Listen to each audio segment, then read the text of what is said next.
আমার বাবাকে চিনেন? না, চিনি না, চিনতে চাচ্ছি। শোনেন, আমার বাবা পারে না এমন কোনো কাজ নাই।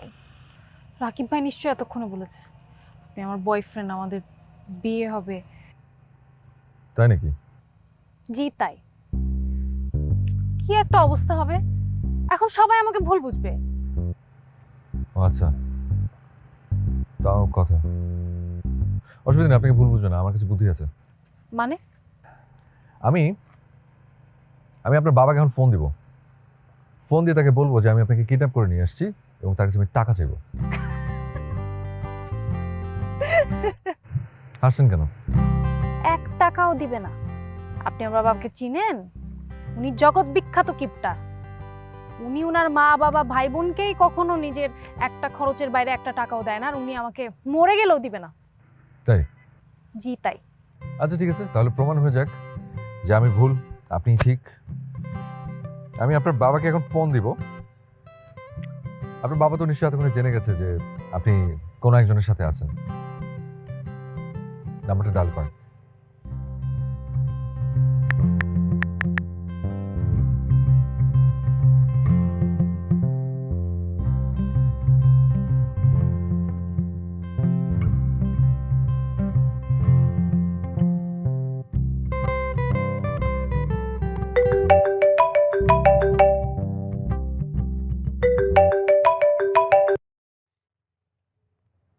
হ্যালো। আসসালামু আলাইকুম। ওয়ালাইকুম সালাম। আমার নাম ফারহান। চিনছেন? এতক্ষণে তো আপনার বোঝা যাওয়ার কথা, কারণ মেঘের কাজিন মনে আপনারে যে কয়া দিছে যে ও আমার সাথে আছে। চাচা, আমি আপনার একটা জিনিস জানানোর জন্য ফোন দিছি। আমি আপনার মাইয়া মেঘরে তুইলা নিয়ে আসছি। আল্লাহ। ওর লগে আমার কোনো প্রেম ভালোবাসা নাই। ওর সাথে আমি ভালো ভালো কথা বইলা, সুন্দর সুন্দর মিষ্টি মিষ্টি মেলামেশা কইরা ট্র্যাপের মধ্যে ফালাইছি, যে ট্র্যাপ থেকে ও জীবনে কোনো দিন বাড়িতে পারবো না। আমাদের আসলে অন্য ধান্দা। আপনার আপনারা কি চান? এই তো আইসেন লাইনে। কি চাই বোঝেন না? টাকা, 30 লক্ষ টাকা।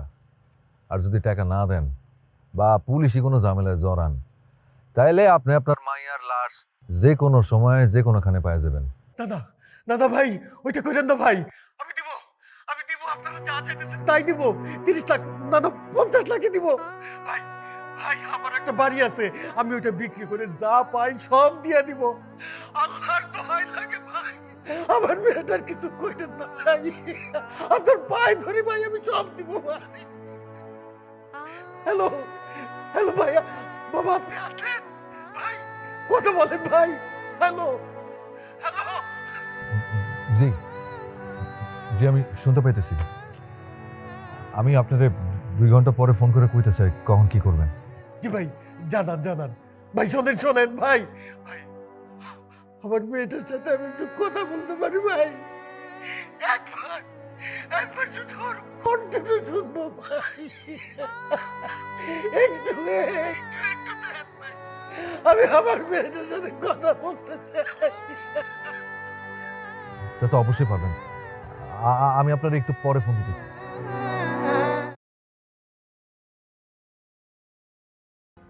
হ্যাঁ সুমনা বল। না শোন, আমাকে এগুলা বুঝাইস না। আরে বাবা, আমি আর বাসায় ফিরছি না। তুই দরকার হলে তুই বাবাকে বাসায় যেয়ে বুঝা। না না, আমাকে ওনারা আর পাচ্ছে না। শোন শোন সুমনা, শোন শোন, আমাকে লেকচার দিস না তুই। তুই বাবাকে পারলে গিয়ে বল যে আমি আর বাসায় ফিরবো না। আমি অ্যাডাল্ট এখন। না, তারা আমাকে যে কোনো সিদ্ধান্ত চাপিয়ে দিতে পারে না, এটা তাদের রাইটস নাই। হ্যাঁ, আমার উপর প্রেশার ক্রিয়েট করছে। না, আমি আর ফিরছি না, আমি একদম বাসা থেকে বের হয়ে গেছি, বাস। তুই আমাকে বুঝালে কোনো লাভ নাই। তুই পারলে পারকে আয়, নাহলে দরকার নেই। আমি রাখি, বাই।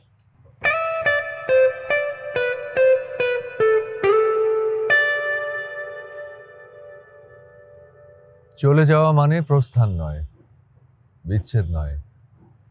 চলে যাওয়া মানে নয় বন্ধন ছিন্ন করা আর্দ্র রজনী। চলে গেলে আমারও অধিক কিছু থেকে যাবে আমার না থাকা জুড়ে। এক্সকিউজ মি, কবিতাটা কি আপনি আমাকে উদ্দেশ্য করে বলছেন? আমার ফোনের কথা শুনে? কবিতা স্বাধীন, গাহি সাম্যের গান, যেখানে আসিয়া এক হয়েছে সব বাধা ব্যবধান। এত কঠিন কঠিন কথা শোনার মুডে আমি নেই। বুঝতে পারছি। বুঝতে যখন পেরেছেন তখন কেন এভাবে কথা বলছেন? কবিতা দু চারটা আমিও পারি। কেন পারবেন না? বাঙালির রন্ধ্রে রন্ধ্রে কবিতা। যাই হোক, শুভকামনা করছি আপনার মন যেন খুব তাড়াতাড়ি ভালো হয়ে যায়। সবাই শুধু শুভ কামনাই করে, কেউ মন ভালো করতে পারে না।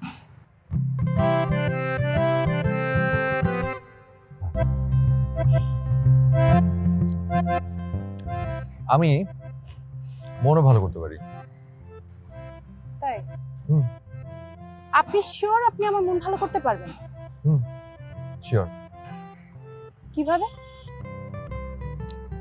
কারণ আমারও মন খারাপ, যে খারাপে খারাপে মিলে শেষে ভালো কিছু একটা হবে, আস্তে আস্তে হলেও হবে। চলুন আমরা বরং একটু হাঁটি। ওই মন ভালো করতে হলে শরীরে রক্ত চলাচল দরকার। আসুন।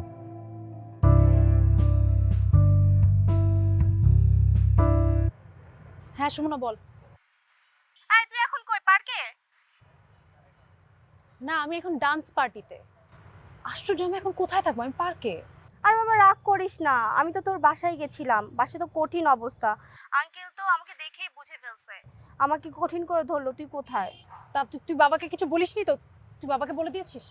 না তেমন কিছু বলি নাই, শুধু বলছি তুই ঢাকাতেই আসিস, পার্কে আসিস। আরে গাধা, তুই আর কি বলার বাকি রেখেছিস? তুই তো সবই বলে দিয়েছিস। তুই আমার এত বড় সর্বনাশ কিভাবে করলি? এখন সবাই মিলে পার্কে চলে আসবে। শোন বন্ধু, তুই পার্কেই থাক, আমি আসতেছি। আর বাসায় একটু ফোন করে বল না, বুঝিয়ে বল, ওনারা বুঝবে। আমি বাসার সবাইকে কি বুঝিয়ে বলবো? এখন তো আত্মীয় স্বজন সবাইকে আমার বাবা ফোন দেওয়া শুরু করবে। আমি এখন কথা বলতে পারবো না, আমি রাখি। হ্যালো শোন মেঘ, এখন শোনাশুনির সময় নাই ভাই, রাখি ভাই। চলো চলো চলো চলো। আমি ঢাকাতেই থাকি, এখানে একটা জব করি। আমার ফ্যামিলিতে এখানে কেউ থাকে না, আমি একাই। আপনি? আমরা সবাইও ঢাকায়। সবাই বলতে আমার মা, বাবা, ভাই। ভাইটা ছোট। বাহ, সুন্দর পরিবার। লাভ কি সবার? কিছু বলেন? না, কিছু না। আপনি একটা কিছু ঠিকই বলেছেন। দেখেন, আমি আপনার মন ভালো করার দায়িত্ব নিয়েছি। আপনি যদি ঝেড়ে না কাশেন তাহলে কিন্তু আমি মন ভালো করতে পারবো না, পরে দোষ দিতে পারবেন না কিন্তু। আসলে আমি বাসা থেকে পালিয়ে এসেছি। সর্বনাশ। কি করছেন? আপনার পোটলা পাটলি? সবসময় কি পোটলা পাটলি নিয়ে পালানোটা বাধ্যতামূলক? ইউজুয়ালি সব সিনেমাতে দেখি, তাই কথা কথা বললাম। আপনি মোটেও কথার কথা বলেননি, আপনি ইচ্ছা করে বলেছেন। তবে সেন্স অফ হিউমার ভালো আপনার। যাক, আস্তে আস্তে তাহলে মেঘ সরতে শুরু করেছে। আপনি এর মধ্যে আমার নাম যে মেঘ সেটাও বের করে ফেলেছেন। ও আচ্ছা, আপনার নাম মেঘ, খুব সুন্দর নাম। আমার নাম ফারহান।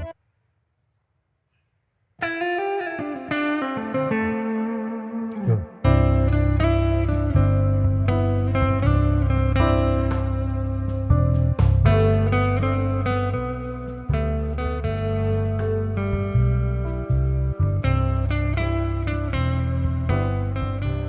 আমাকে নিয়ে কি ভাবছেন বলে দিন? আপনি ভাবছেন আমি এমন একটা মেয়ে যে বাসা থেকে পালিয়ে আসছি, একটু পর হয়তো আমার কোনো বয়ফ্রেন্ড আসবে, তারপর তার হাত ধরে চলে যাব, তাই না? না, আমি আপনাকে একদমই সেরকম কোনো মেয়ে ভাবিনি। আপনি যদি সেরকম হতেন পার্ক বেছে নিতেন না। আপনি একটা স্বাধীন চেতা মেয়ে, যে কিনা তার নিজের কষ্ট নিজে নিজে ঢালতে জানে, এই জন্য পার্ক বেছে নিয়েছেন। আপনি কোনো প্ল্যান করে বের হননি, নাহলে আপনি রাতেই ঠিক করে ফেলতেন যে কোথায় যাবেন, কি কি করবেন, ঠিক না? ঠিক। এত মন খারাপ করেও ঠিক বলার কিছু নেই। আমি না বুঝি না, মানে মন খারাপ হলেই বাংলার 5-এর মতো মুখ করে ঠিক বলতে হবে তাও কিন্তু না। আমার এমন একটা সময় যে আমি আপনার মতো একজনের সাথে দেখা হবে সেটাই আমি চিন্তা করি। আপনি কি আমাকে কোনো কারণে কমেডিয়ান ভাবছেন? আমি তো জোকার না। আমি আপনাকে আমার কথা বলতে চাই। আমার জানের বান্ধবী সুমনা ছাড়া এই কথাগুলো আসলে আমি কারোর সাথে শেয়ার করি না। আচ্ছা, আমি আপনার জানের বান্ধবী সুমনের মতো হতে পারবো কিনা জানি না, তবে দুঃসময়ের খুব ভালো বন্ধু হতে পারবো, এতটুকু বলতে পারি। বলেন। দেখেন মেঘ, শুধু একটু ভালো থাকার জন্য পুরো পৃথিবী জুড়ে মানুষগুলোর বিচরণ। কেউ দেশ ফেলে বিদেশে, কেউ বিদেশ ফেলে দেশ, কেউ পরিবার ফেলে, কেউ আপনজন ফেলে, কেউ স্ত্রী সন্তান ফেলে, কেউ প্রেমিকা ফেলে, কেউ আবার সব ভুলে। তাহলে তো পেছনের মায়াটানে কেউ সামনে এগোতে পারবে না। রাইট। তবে আপনার বোঝা একটু কারেকশন আছে। পেছনের টানটা হলো একটা শক্তি, যা থেকে বারবার মনে করিয়ে দেয় সে আসলে পেছনে কি ছিল আর সে কি করে সামনে এগোবে। আমি কোনোদিনই আমার অতীত ভুলব না। তাহলে এত প্রশ্ন কেন? প্রশ্ন কেন বাবার বিরুদ্ধে? মেঘ, আপনার বাবার পেছনের জীবনটা দিকে তাকান। সত্যিকার অর্থে জানার চেষ্টা করেন উনি শুধুমাত্র ওনার উন্নত জীবনের কারণেই গ্রাম ছেড়ে শহরে এসেছিলেন কিনা। আমি আমার বাবাকে খুব ভালোভাবে চিনি। উনি ওনার নিজের জন্যই এসেছেন। তাই আমার কিন্তু মনে হয় না। বাবা মা যা করে ভালোর জন্য করে, সন্তানের ভালোর জন্য। ওকে ওকে, আমি ধরে নিলাম আপনার যুক্তি ঠিক। ওকে, তার মানে কি আপনি বিয়ের পর শুধুমাত্র আপনার কথাই ভাববেন? আপনার পৃথিবী জুড়ে আপনার সন্তানরা থাকবে না? অবশ্যই থাকবে।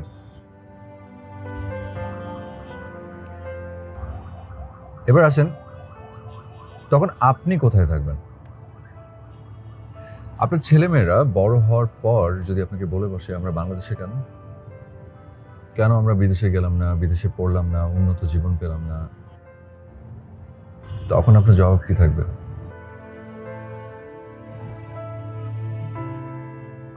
তখন আপনার সন্তানরাও তো আপনার মতোই প্রশ্ন করে বসবে যে আপনি যা করেছেন আপনার জন্য করেছেন।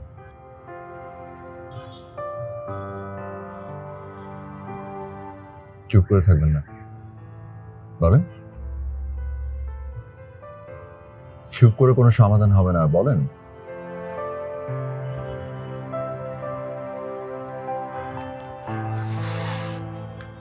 আচ্ছা ঠিক আছে, আমার কথায় ফুল কনভিন্স হতে হবে না। আমি আপনার কথা ফুল কনভিন্সড হইও না। তাতে খুব ভালো। খান।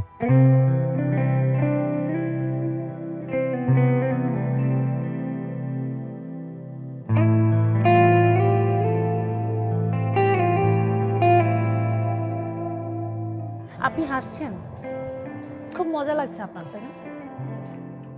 হাসছি না, মানে খাওয়ার সময় আমার যেরকম হাসি হাসি থাকে। এখন বলেন আমি একটা জিনিস, শুধুমাত্র জায়গা বদলালে কি মন বদলানো যায়? সবকিছুর সমাধান হয়? হয় না। যাই হোক, এবার বলে ফেলেন, শুনি। আমার বাবা আমাদের উপর সবকিছু চাপিয়ে দিতে চায়। উনি ওনার জীবন বদলানোর জন্য সেই স্কুল জীবনে গ্রাম থেকে ঢাকায় চলে আসছে একটা উন্নত জীবনের জন্য। তো আমাদেরকে উনি ঘরের মধ্যেই রাখতে চান, আমাদেরকে অনেক বেশি কনজারভেটিভ হিসেবে রাখতে চান উনি।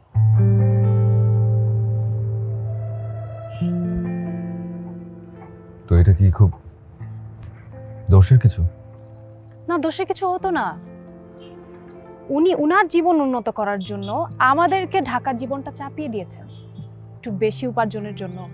গ্রামের সব কিছু বিক্রি করে দিয়ে শুধুমাত্র একটা বাড়ি রেখে উনি ঢাকায় চলে এসেছেন। তাহলে কি উনি ওনার উদ্দেশ্য হাসিলের জন্য আমাদেরকে ঢাকার জীবনটা চাপিয়ে দেয়নি? অবশ্যই দিয়েছে। আর এখন শিখলে নিয়ম কানুন, আচার আচরণ, সংস্কৃতি সবকিছু চাপিয়ে দিতে চাচ্ছে। আরে বাবা, কালচার কি কেউ কাউকে চাপিয়ে দিতে পারে বলেন? কালচার তো একটা বুকে ধারণ করার জিনিস। আচ্ছা, বেশ কিছুদিন ধরে এখন কি বলছে শুনেন। গ্রামের ওনার এক বন্ধুর ছেলেকে নাকি আমার বিয়ে করতে হবে। সে গ্রামে এখন পোস্টিং, বিসিএস ক্যাডার। তারপর নাকি বিয়ের পর উনি নিজেও গ্রামে চলে যাবে, মেয়েকে চোখের সামনে সামনে রাখবে। আমি সারা জীবন ঢাকায় বড় হয়ে আমি কিভাবে গ্রামে যেয়ে থাকবো আপনি বলেন? আমি তো মানা করে দিয়েছি। সেগুলো নিয়েই বাসায় এখন ঝগড়াঝাটি। আজকে সকালে চূড়ান্ত রাগারাগি করে বের হয়ে আসছি। কি রে তুই এখানে? মানে কি? না মানে রাকিব ভাই, ওই তুই এখানে বসে বসে খাচ্ছিস আর চাচা তোকে সারা দুনিয়া খুঁজতে খুঁজতে পাগল হয়ে যাচ্ছে। কেন কেন কেন খুঁজবে? কেন খুঁজবে মানে? এই তুই বাসা থেকে রাগ করে পালাইছিস না? হ্যাঁ, এই উনি কে? মা ভাইজান, আমার নাম ফারহান, আমি ওকে নিয়ে পালায় আসছি। মেঘ, উনি কি বলতেছে? পালিয়েছি মানে? পালায় আসছে মানে বুঝেন না? আরে বাড়ি থেকে বের হয়ে যে ওই যে ওই যে ওই যে আরে তোরা কি ওই যে করতেছিস? আরে কি আছো, আপনি একটা স্মার্ট শিক্ষিত লোক হয়ে ওই যে মানে বোঝেন না? এটা কিছু হইলো? কথা হলো। মানে কি মেঘ? তার মানে তুই পালায় বিয়ে করছিস ওনাকে? রাকিব ভাই শুনো, ব্যাপারটা আসলে এটা না। আপনি এগুলো কি বলছেন? ভাইয়া তুমি বসো, আমি তোমাকে বুঝিয়ে বলছি। হ্যাঁ, তোর বুঝাবুঝি আমি দেখাচ্ছি, দাঁড়া। চাচাকে ফোন দিচ্ছি এখন, সব চাচা তোকে বোঝাবে, দাঁড়া। না না না, আচ্ছা আচ্ছা আচ্ছা আচ্ছা ঠিক আছে ভাই ভাই ভাই, আমি ফান করছিলাম আপনার সাথে। আপনি ফান বোঝেন না, ওই যে বোঝেন না, আপনি তো কিছুই বোঝেন না। কি আশ্চর্য, ফোন করতে হবে না, আপনি ফোনটা পকেটে রাখেন। আমি বলছি মেঘ, তুমি তোমার রাকিব ভাইয়ের সাথে বাসায় চলে যাও, যাও। বাসায়? বাসায়। চল। বাসা মানে বাসা? আমি বলছি তুমি তোমার বাসায় যাবে। তুমি যাবে না, আমি তোমাকে টেনে এসে নিয়ে যাবো।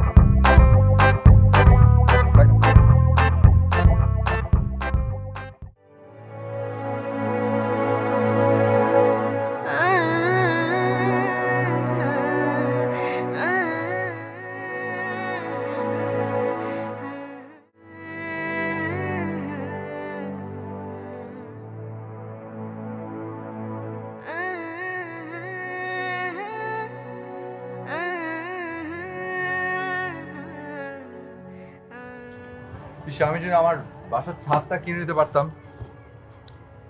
শুধু ছাদ কি কেনা যায়? আমার ছাদটা সুন্দর না?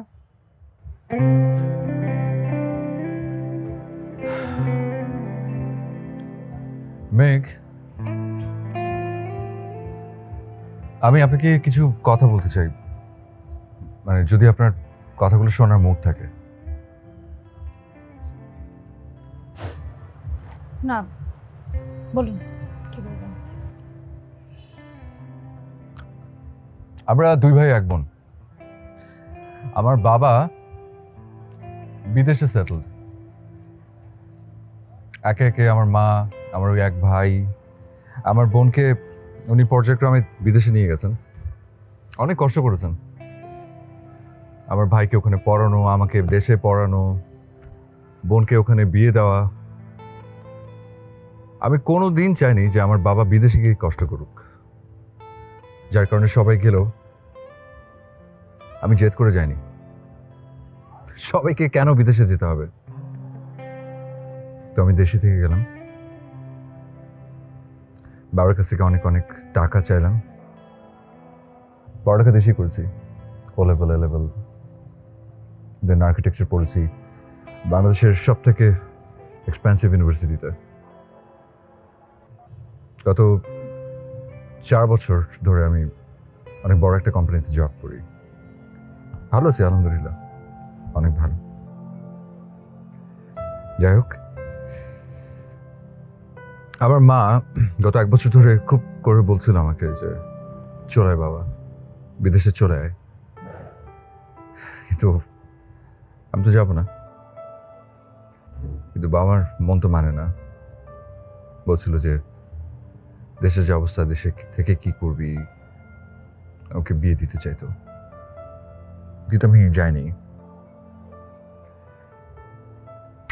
গত 6-7 মাস আগে আমার বাবার শরীরটা খুব খারাপ করে গেল, তো তখন মনে হলো যে এবার বিদেশে যাওয়া দরকার বাবার কাছে। তাই সবকিছু গোছানো শুরু করলাম, চাকরি ছাড়া সমস্ত পেপারস রেডি করা।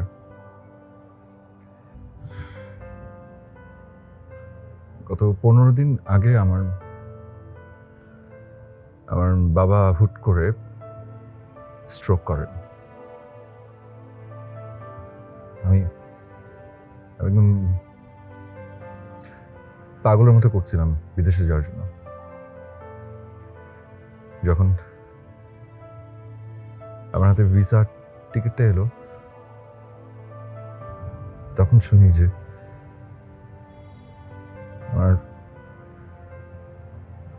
আমার বাবা আর নেই।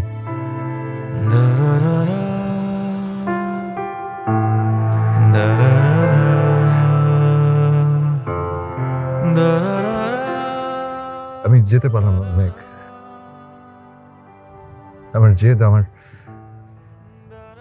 বাবার কাছে আমাকে পৌঁছাতে দিল না। তখন বুঝলাম যে আমি আসলে পৃথিবীর সবচেয়ে সেলফিশ মানুষদের একজন।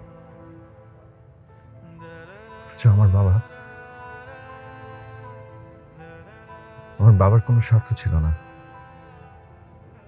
শুধু আমাদের ভালো চাওয়া ছাড়া। শুধুমাত্র আমাদের ভালোর জন্য উনি ওনার সারাটা জীবন পার করে দিলেন বিদেশে কষ্ট করতে করতে। এখন আমি সব পাবো, সব, কিন্তু বাবাকে কোথায় পাবো? তার সেবা কি করে করবো? একটা গ্লাস পানি কি উঠিয়ে খাওয়াতে পারবো? বাবা মা ছাড়া এটা কি কোনো জীবন? যে ছেলে তার বাবার লাশটা পর্যন্ত কাঁধে নিতে পারেনি।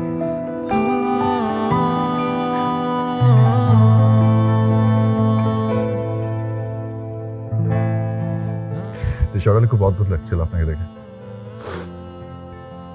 কি অদ্ভুত সিচুয়েশন না? একজন তার বাবাকে হারিয়ে নিঃস্ব, আর আরেকজন ইচ্ছে করে তার বাবাকে হারিয়ে নিঃস্ব হতে চায়।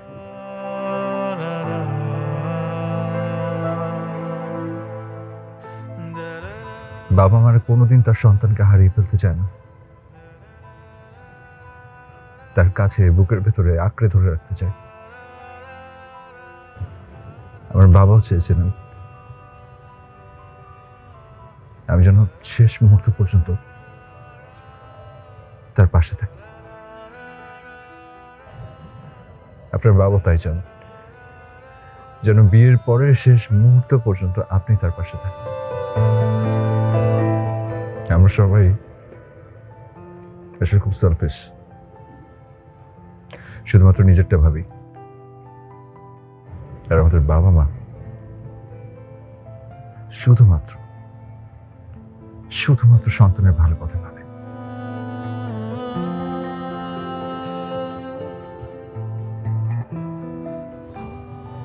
Thank you.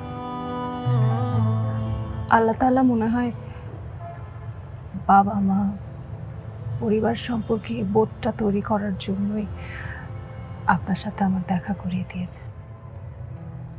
I am really grateful to you.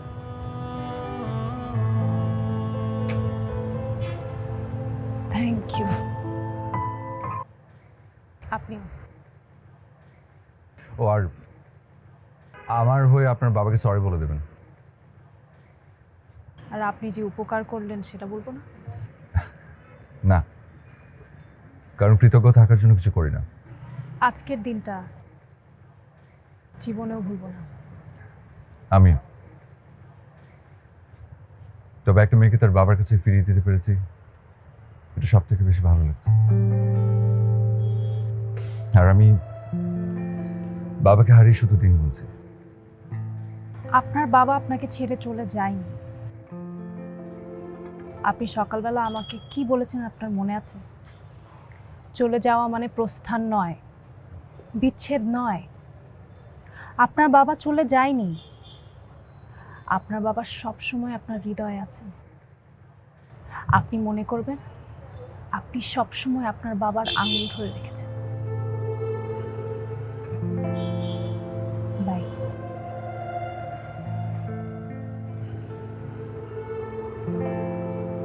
By.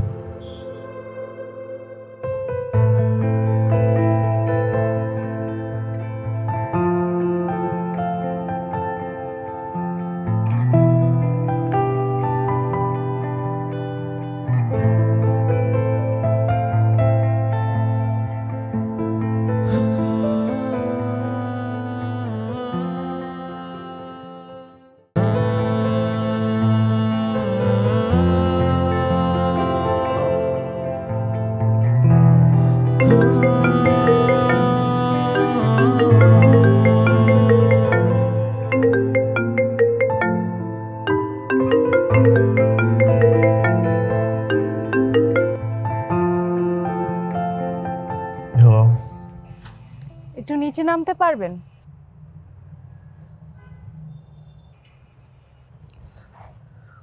মেঘ, মেঘ আজ মাটিতে।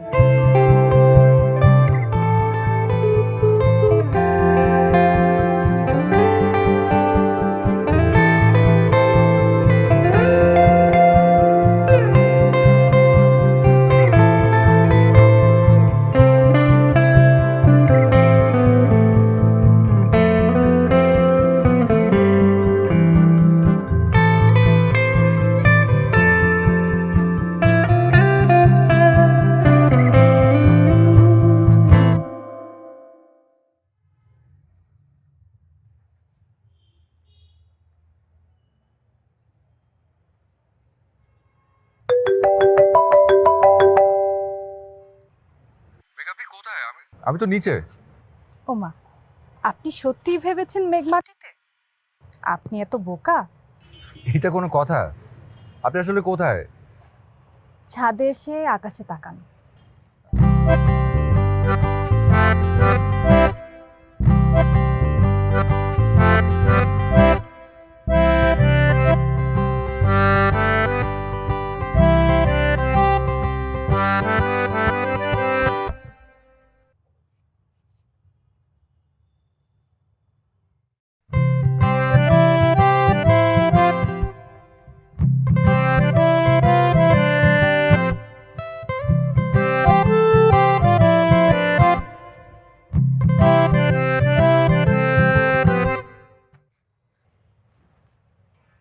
হাতটা বাড়ান। জি? বলছি আপনার হাতটা বাড়ান।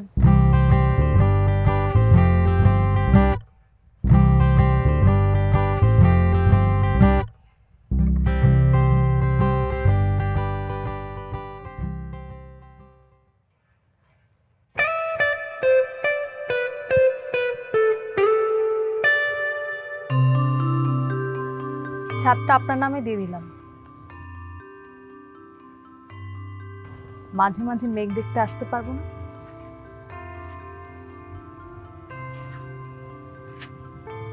না?